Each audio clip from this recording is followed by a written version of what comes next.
Olá, vamos continuar com o barroco holandês? Vem? Bem, um outro tema importantíssimo, talvez o mais querido de todos, seja o retrato, porque aí agora esse novo comprador também vai querer se ver retratado. Antes o retrato era uma coisa de reis, cardeais, papas, nobres. Agora você tinha também a possibilidade de se ver retratado. Talvez seja por isso que tenha sido mais querido nessa época, esse nosso lado narcísico, Olha o selfie. E nesse quesito a gente tem que falar de um artista super, hiper, trans, mega, plus, blaster, interessante, querido, que é o Frans Hals, holandês. Foi um exímio retratista e o grande barato dele, assim, a cereja do bolo dele, é que ele retratava as pessoas com uma verdade de movimento, impressionante. Sabe aquela coisa de pegar você naquele astral, naquele clima, naquele momento? Pois é. Vou falar então de um retrato dele, talvez um dos mais famosos, que é o Cavaleiro Sorridente, de 1624. Ele retrata um tipo matreiro, com um sorriso nos lábios, brilho nos olhos e um bigode curvado para cima. A gente vê que Frans Hals vai conseguir, com o efeito das pinceladas dele, passar esse ar, de vaidade, assim, meio de presunção, sabe? Um meio se gabando do cavaleiro.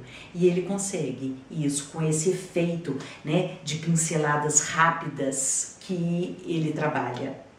É muito interessante porque antes dele, os realistas holandeses tinham orgulho de esconder as pinceladas para esconder o processo da pintura, porque eles achavam que assim o quadro ficava mais realista. Quase como a gente pensa assim, nossa, parece uma fotografia porque não parece uma pintura. E aí entra uma característica do barroco que eu deixei para falar com artistas como Frans Hals, que trabalha com esse efeito de pinceladas e que mostram que é uma pintura. Esse tipo de atitude, isso é chamado de pictórico, essa característica. Pictórico é o quadro que mostra que é uma pintura, que tem textura, que mostra a pincelada, que mostra a ação do pincel, a direção do pincel. Linear seria o oposto, quando você faz aquela coisa lisinha, alisadinha, que não mostra que é uma pintura, que quer esconder ao máximo esse trabalho de pintura, seria o linear, que era o que os realistas holandeses gostavam. Já o Frans Hals, ele é pictórico, deixa aparecer as pinceladas.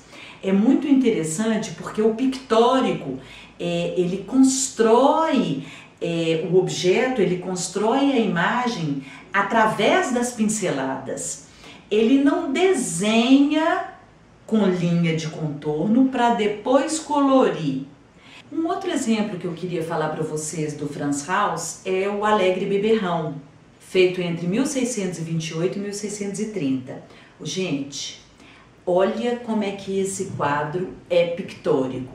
E aí eu costumo exemplificar de uma maneira essa questão do pictórico para o aluno.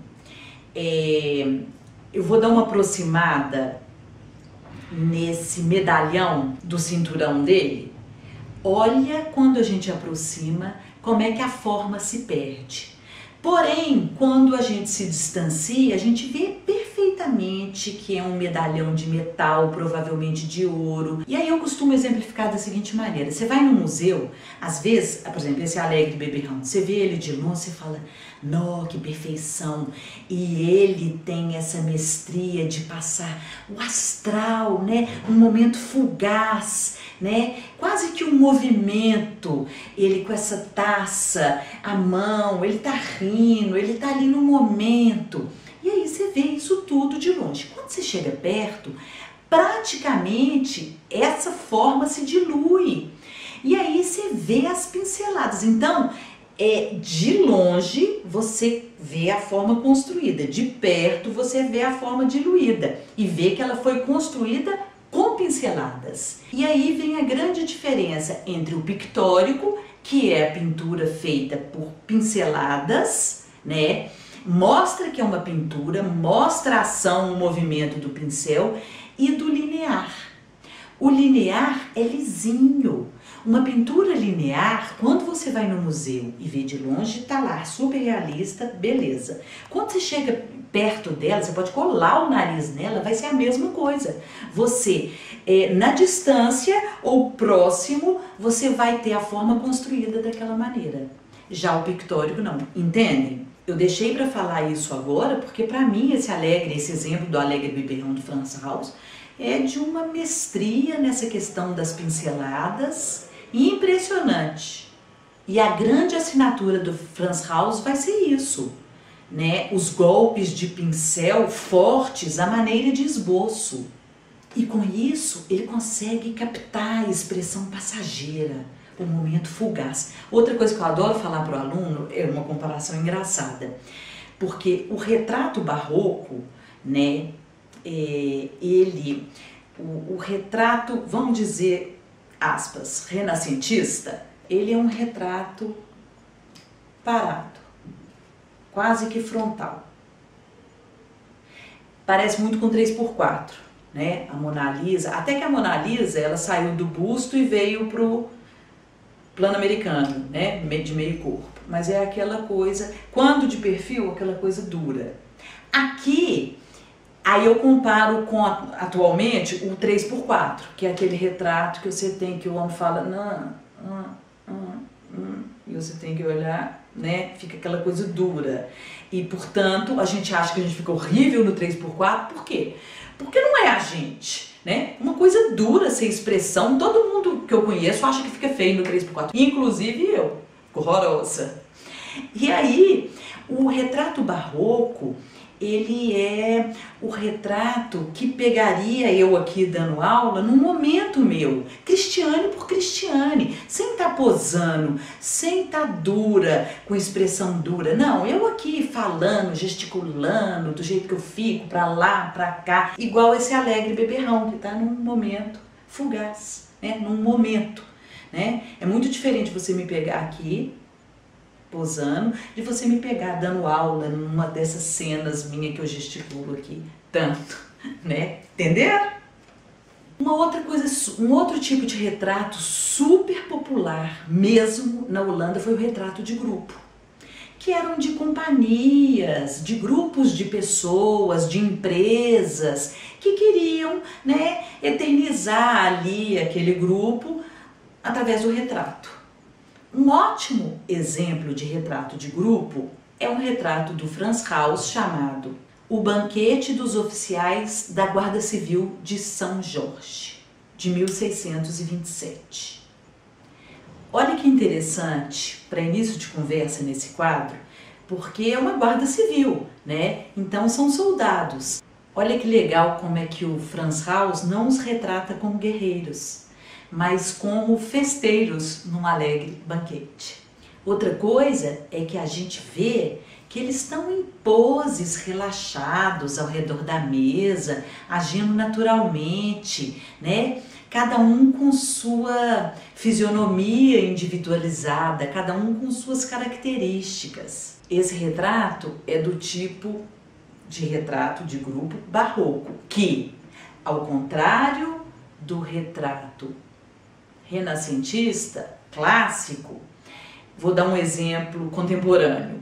O retrato clássico, né, de grupo, seria aquele típico retrato de futebol, de um time de futebol, né? Todo mundo alinhadinho, fulano, ciclano, né? As fileirinhas, os agachados, os do meio, os mais altos, centralizados, frontais.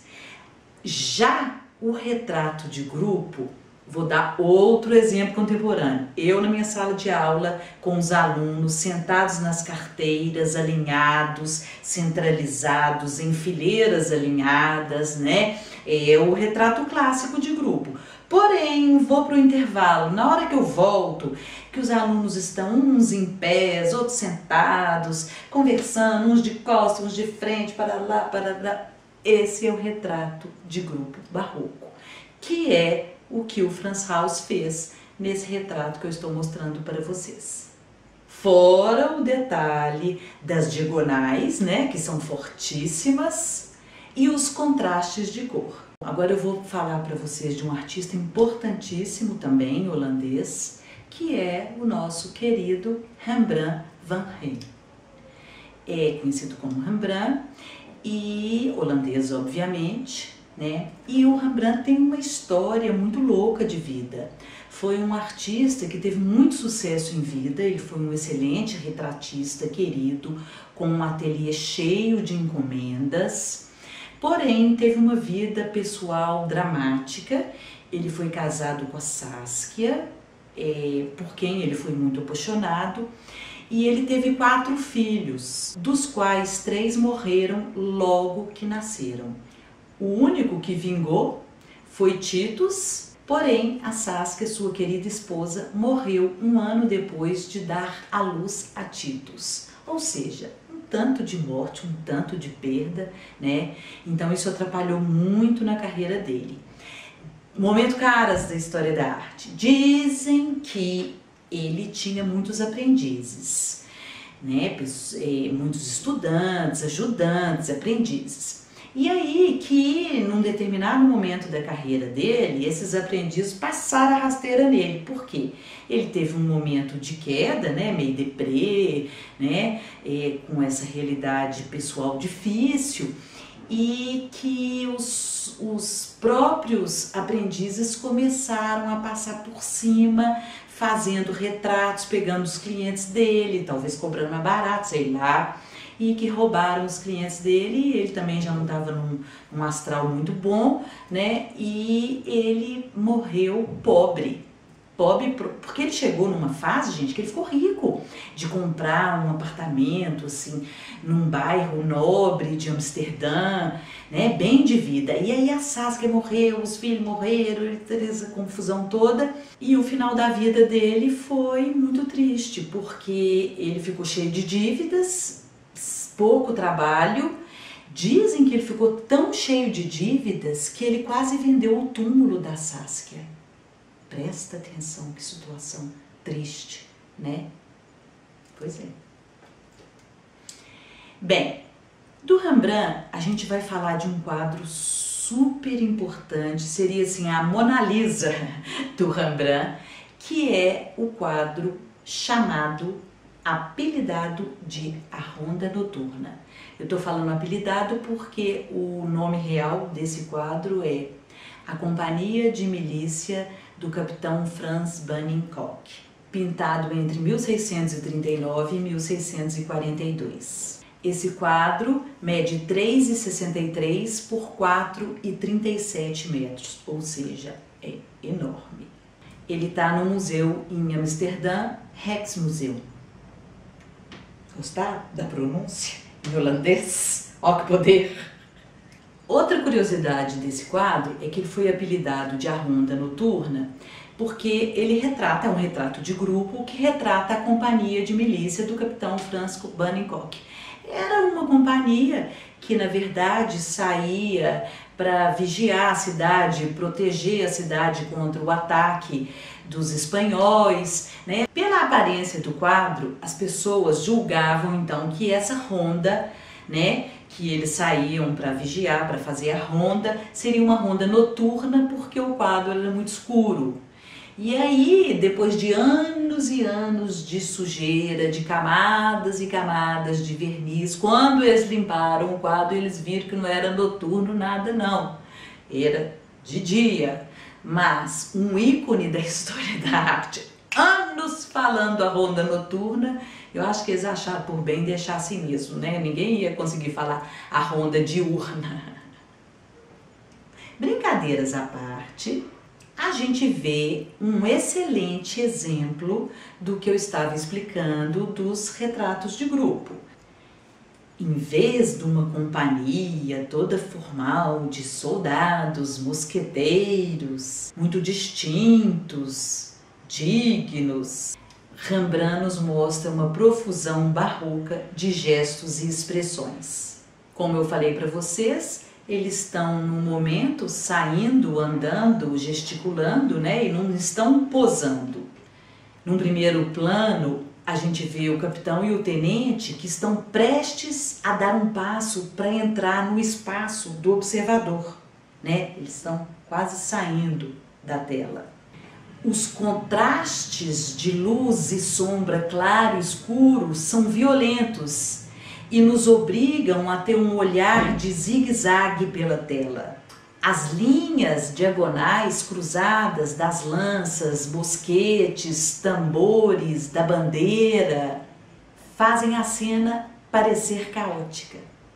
Outra coisa legal é a harmonia de cor que existe entre o vermelho da faixa do capitão e o vermelho do uniforme de um mosqueteiro mais à esquerda e entre o uniforme do tenente perolado e o vestido da moça ali atrás.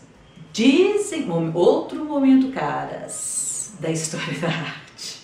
A gente vê numa posição de destaque o capitão da companhia, que é o chefe da companhia, de preto, e o seu tenente, também numa posição de destaque, num primeiro plano, que vira para receber as ordens do capitão. Ele também está ricamente vestido, quase que fantasiosamente vestido, num amarelo brilhante. Além dos dois, 16 retratos adicionais dos membros dessa empresa também foram incluídos. E o nome de todos foi inscrito num escudo emoldurado na arcada. Porém, todavia, contudo, momento caras, dizem que muitas pessoas ficaram com raiva porque tiveram uma posição de pouquíssimo destaque, foram colocados na sombra, mal mostrados e que eles teriam pago para ser retratados. Na verdade, dizem que o valor que cada um pagou tinha relação com o tanto que ele era mostrado, mas que teve muita gente que ficou insatisfeita. Coisas barrocas também. Do lado esquerdo, o porta-estandarte eleva o estandarte da tropa. E do lado direito, a gente vê homens que seguram suas lanças altas. E para finalizar, vem a pergunta que não quer calar, porque eu tenho certeza que deve estar todo mundo curioso para saber de um detalhe super enigmático que ele põe nesse quadro, que é aquela menina que está ali entre os soldados. E por que que a luz cai nela de uma forma tão intensa? É um foco de luz ali no meio, né? Em cima dela. Quem seria essa menina? Bem, se a gente der uma aproximada para a gente ver melhor essa menina, a gente observa que ela carrega no cinturão uma galinha de cabeça para baixo, onde a galinha tem as garras pronunciadas, né? Mostra muito bem as garras da galinha, e que a menina também carrega uma pistola Clover, que é um tipo de pistola típica usada pela companhia, que é a companhia Cloveniers, que é a companhia da milícia, tá? A companhia Cloveniers, que era a companhia de milícia do capitão Franz Banningkock, tá? Então, como o emblema dessa guilda, dessa companhia, era uma garra dourada num campo azul, eles acham que essa galinha, né, com as garras proeminentes, veio para simbolizar, para fazer uma alusão, junto com a arma que ela carrega, né, que ela seria meio um anjo, que sairia, iluminaria, protegeria na ronda da milícia, da Guarda Civil, tá? Essa é uma versão. Tem uma outra versão que falam que ele quis também homenagear sua esposa. Eu gosto dessa versão porque quando a gente compara o retratos da Saskia com essa menina, a gente vê que elas são muito parecidas. Para mim, muito mais. Óbvio que ele quis, né, homenagear a companhia com o emblema, com a arma, mas eu acho que a feição ele pôs dela. E porque eu acho também que, né, o valor que ela tinha para ele ali também iluminada naquela cena, entenderam? E a Saskia morreu muito cedo, ela morreu aos 29 anos com tuberculose. Ela morreu no ano dessa pintura, para ser sincera, eu não sei se antes ou depois. Uma outra coisa que a gente precisa falar, quer dizer, a gente teria 300 mil coisas para falar do Rembrandt e de todos os artistas, né? Mas eu tenho que focar. Uma outra coisa que eu julgo importante ser dita é sobre os autorretratos dele. Ele pintou em 40 anos, mais ou menos 100 autorretratos. Era um bom narcisista, né? Brincadeira essa parte. E aí eu peguei 2 retratos, um dele bem jovem e de um dele mais velho, para a gente fazer uma comparação, né?